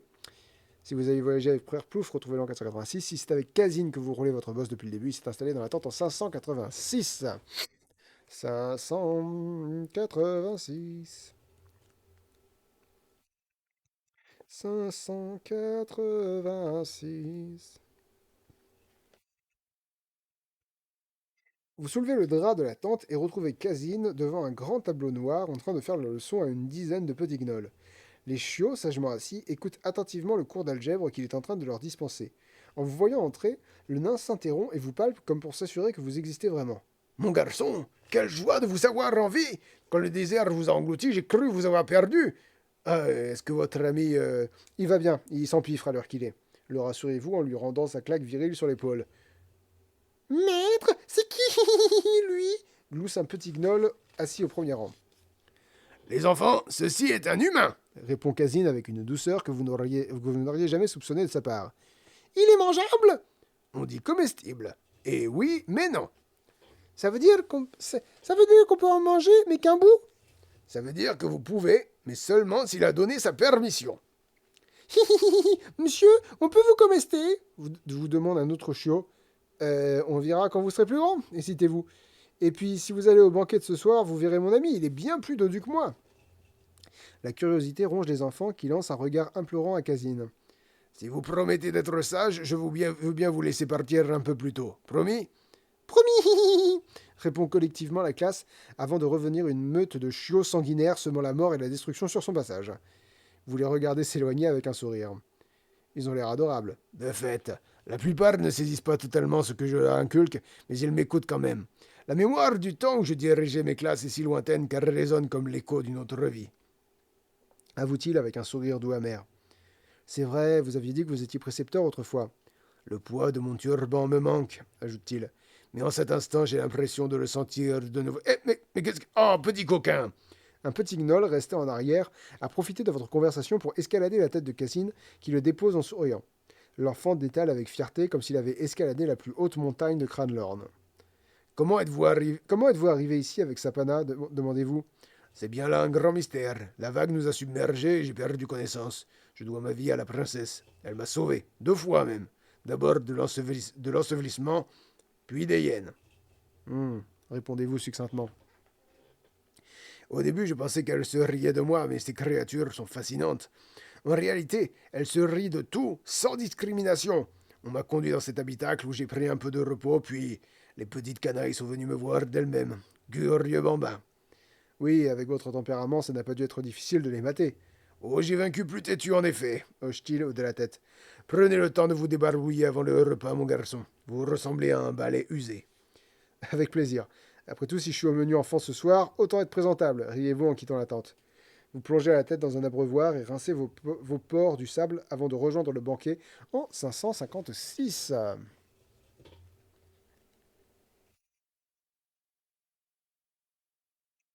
Gardez un œil à l'heure. Ouais, ok.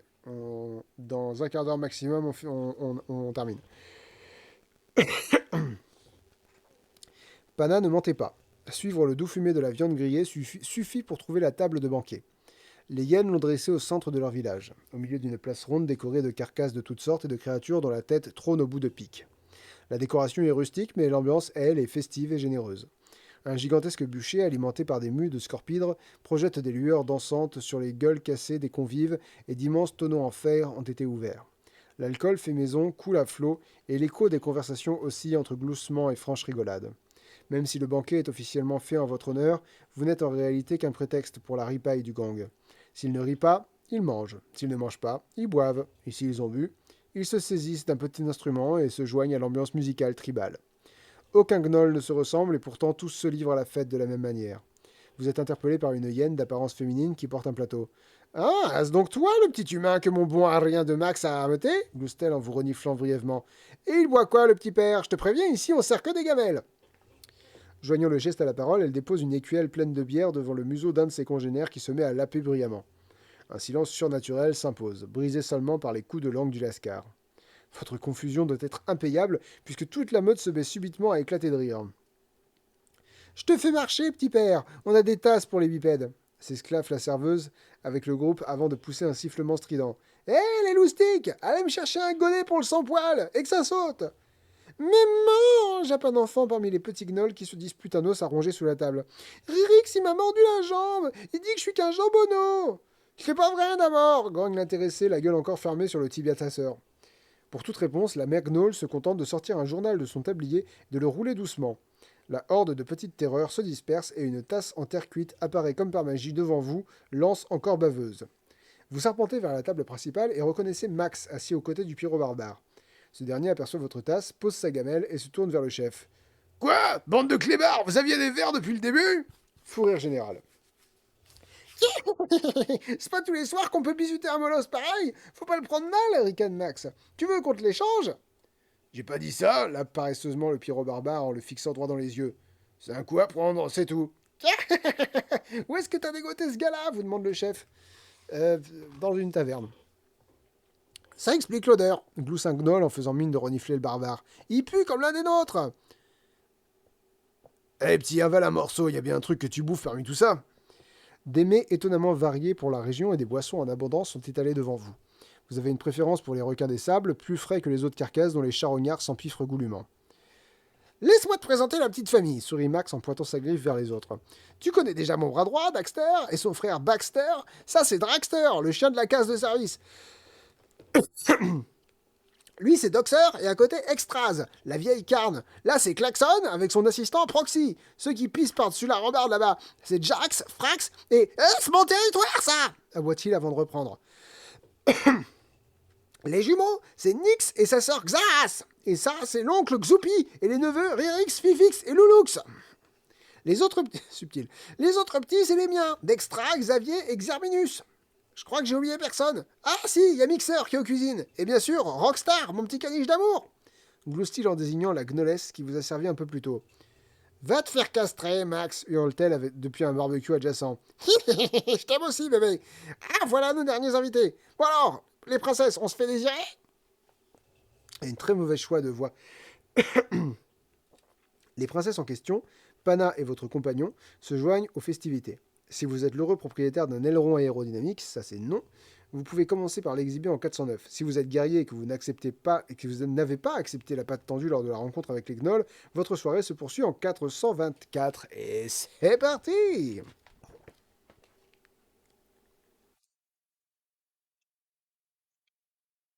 Alors, vous passez une excellente soirée en compagnie de Max et de son bras droit Daxter. La tension qui régnait entre ce dernier et vous-même fut réglée comme se règlent toutes les rixes par un concours de virilité débridé. La compétition provoque une euphorie spontanée parmi la meute et plusieurs paris s'ouvrent sur vous. Vous remportez aisément le concours de celui qui urine le plus loin, mais perdez celui du rire le plus gras. La grande finale se joue à celui qui videra le plus vite un tonnelet de bière. Fort de vos lèvres humaines, vous biberonnez le cubi pendant que votre adversaire renverse la moitié de sa gamelle avec sa langue. Le ventre plein, vous poussez un cri de victoire et la meute vous rejoint en hurlant aux lunes. Un concert nocturne impromptu qui dégénère en fou rire généralisé. Cette fois, vous acceptez la patte tendue de votre adversaire et allez vomir ensemble au-dessus de la rambarde. La nuit continue sa course éperdue et vous finissez assis autour d'un baril en feu. Vous restez en compagnie de Daxter pendant que Rockstar et Max se frottent indécemment le museau. Quelle soirée, dites-vous pendant que Daxter glousse doucement. Entre deux léchages de babine, Max vous répond. Et encore, si tu voyais nos journées, on fait la sieste, on roule, on récupère ce qu'on trouve et on profite. On élève nos bécanes nous-mêmes. Et quand on est dessus, personne ne peut nous arrêter. De temps en temps, on s'associe aux autres et on fait un raid sur une oasis ou une caravane de nabos. Il y a d'autres clans? Dispersés dans tout le désert, c'est plus sûr. Obligé, sinon on se fait traquer par les sans-rires. On n'a rien contre eux au fond, mais à chaque fois qu'on a tenté de les pourparler, ils s'offusquent direct. Jamais compris pourquoi. Vous visualisez parfaitement la scène. Des nains protocolaires et soupolés face à des gnolls familiers au rire narquois. Au moindre gloussement, l'incident diplomatique devient inévitable. Même Basque, malgré toute sa bonhomie, était attaché aux règles strictes et aux codes étriqués de son peuple, jusqu'à sa mort abrupte. Quitte à crever, autant vivre libre, murmurez-vous. Bien parlé, c'est toujours mieux que de mener une vie de chien. Tiens, dit-il en vous lançant un bracelet clouté. Si jamais un jour tu veux taper ta propre route, reviens nous voir quand t'auras fini ton taf. T'es au courant pour notre mission? Ouais, la princesse m'a mis au parfum. Elle est pas comme les autres, cette petite, poursuit-il. Elle a du flair pour les affaires. La première fois qu'on l'a vue, elle nous avait filé de la viande pour une saison. Tout ce qu'elle voulait en échange, c'était des œufs de scorpidre. Dès qu'on en a qui sont différents ou qui ont des tâches bizarres, elle les achète sans poser de questions. Allez, il se fait tard. Tu peux crécher au bout du village. Rockstar va te montrer. Un bébé. Ajoutez le bracelet clouté à votre inventaire. Au début de chaque combat, vous pouvez choisir de l'équiper pour un bonus de 1 point de dégâts supplémentaire, mais un malus de 1 point d'adresse. Suivez ensuite la gnolesse jusqu'en 287, bracelet clouté. Je ne vais pas l'utiliser parce que j'ai déjà 2 en adresse.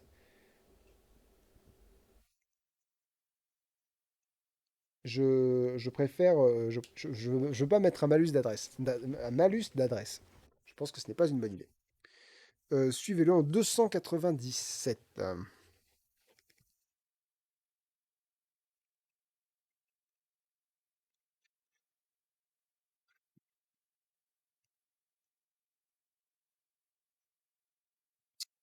Le contraste entre votre tipi et le reste du campement Gnoll force le respect.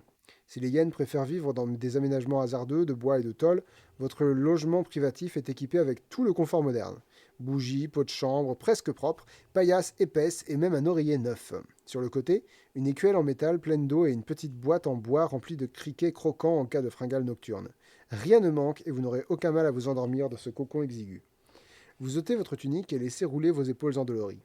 Le voyage, la tempête, la beuverie, rien ne vous ferait plus plaisir qu'une bonne nuit de Désirez-vous un massage vous interrompt une voix sensuelle. L'arrivée impromptue de Sapana perce votre solitude. Sa tenue est légère et son regard fripon. La lueur des lunes éclaire doucement ses bras nus qui enlacent vos épaules. Le contact rend votre frisson irrésistible et son parfum inoubliable. Est-ce bien raisonnable pour une princesse? Dites-vous sans chanceler. Et si je désirais seulement être moi-même? Souffle-t-elle en commençant à dénouer vos muscles avec ses doigts. Vous pourriez difficilement être quelqu'un d'autre, j'ai l'impression. C'est vrai, répond-elle d'un soupir amusé avant de se presser contre votre dos. Mais c'est le seul moment où je peux réellement tomber le masque. Les lois, les règles, les protocoles interminables. Il n'y a qu'au sein de ce désert stérile que je peux goûter aux fruits de ma vie et le partager. Le festin de ce soir n'a pas suffi? Ces gnolls sont des êtres libres et charmants. Quelque part, je les admire. Surtout leur chef. Sa vision est claire et son amour pour son peuple visible. Quant à toi, susurre-t-elle en massant vos épaules, il y a quelque chose qui m'intrigue aussi irrésistiblement qu'un papillon auprès d'une flamme. Tu dégages la même chaleur, celle de la forge qui plie le destin à sa volonté.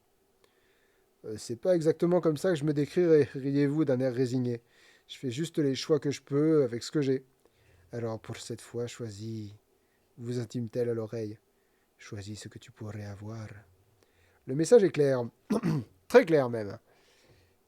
Vous n'avez qu'à faire un geste, murmurer une seule parole ou caresser le moindre désir, et la nuit se prolongera sans réserve en 69. Merci, Bob. Ah, putain.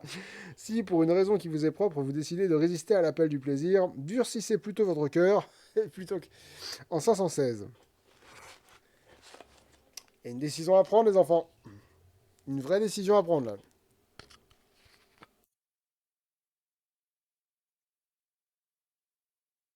Qu'est-ce qu'on durcit? On a deux choix.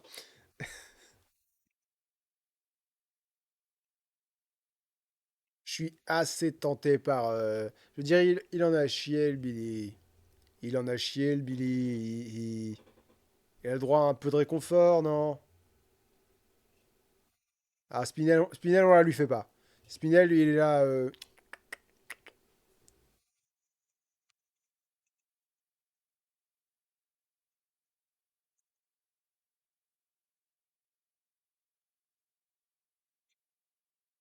salariel, vive le 69.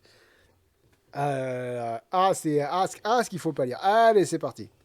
Ce soir, je vous offre le plaisir. J'espère que c'est pas trop explicite parce que ça va être le genre de truc. Bah non, ça va pas être trop explicite. Ça va pas devenir 50 nuances. Ce n'est pas raisonnable. Commencez-vous en vous retournant. Vous saisissez délicatement ses poignets pardon, et suivez des yeux la bretelle qui tombe de son épaule. Après tout, vous avez besoin d'un massage aussi, non? Terminez-vous. Le regard d'émeraude de Pana s'écarquille d'abord de surprise, puis d'excitation. Ses lèvres recouvrent les vôtres et vous sombrez non pas dans le sommeil, mais dans un rêve plus doux encore. Ce soir-là, deux voix se joignent aux autres pour hurler aux lunes. Le campement Gnoll s'éteint doucement, et votre partenaire vous offre un dernier supplice avant de s'éclipser dans la nuit. Il vous reste encore quelques heures pour reprendre des forces avant la grosse journée qui vous attend en 537. Récupérez 2 points de vie, j'ai toujours pas fini, mais j'ai toujours pas utilisé mes points de vie. Et 3 points de chance. Ah, j'en suis où au niveau chance, moi? Je suis à 2 points max et j'ai 2 points, donc voilà. Si vous êtes paysan, gagnez également un point d'endurance supplémentaire. Je ne suis pas paysan. Donc 537. Mais je pense que 537, ça sera la semaine prochaine. Mais c'est joli comme façon de se quitter. C'est magnifique. 537. Et la semaine prochaine, rappelez-vous, si je dois faire un récap, on vient de passer un bon moment. On vient de passer un bon moment avec une princesse. Hein? Le Billy, il ne s'acoquine qu'avec la noblesse. Noblesse. La princesse est au-dessus de la noblesse. Ah là là, bon, moi je vais pas aller dormir tout de suite parce que j'ai bientôt fini l'intégration du 50-50. Je me dis, ce serait dommage de ne pas la finir. Ah ouais, alors pour ceux qui me suivent pas sur le Discord, enfin non, j'ai dit ça qu'au Plectrion, mais pour ceux qui sont pas des Plectrion, le 50-50 est parti pour durer 1 heure et demie. Ça va être, euh, ça va être une grosse vidéo. Ça va être une très très grosse vidéo. Mais elle est très drôle et je pense qu'elle va être vraiment très bien. J'ai vraiment hâte de la finir et de vous la partager et de voir ce que vous en pensez. Généralement, c'est pas la taille qui vous fait peur, donc c'est pas la durée qui vous fait peur. Donc je pense que ça va, voilà, je pense que ça va vous plaire. Je suis optimiste. Bien, pardon, excusez-moi, désagréable ça. Merci à tous d'avoir regardé ce live. On se donne rendez-vous la semaine prochaine pour continuer les aventures de Pierrot Barbare et de Billy dans les aventures de la Corne du Sable d'Ivoire. Euh, on se donne rendez-vous dimanche pour le coin lecture sur La peau de chagrin de Balzac. On ne badine pas avec l'amour de Musset. Il nous restera ça de Virginie Grimaldi et Jane Eyre de Charlotte Brontë. Lundi, on en parle dans le live au coin du feu. Et voilà, et tout le reste du programme, vous le connaissez comme moi, donc il ne me reste plus qu'à vous souhaiter une très bonne fin de soirée, une bonne nuit à ceux qui vont se coucher, et à la prochaine. Ciao!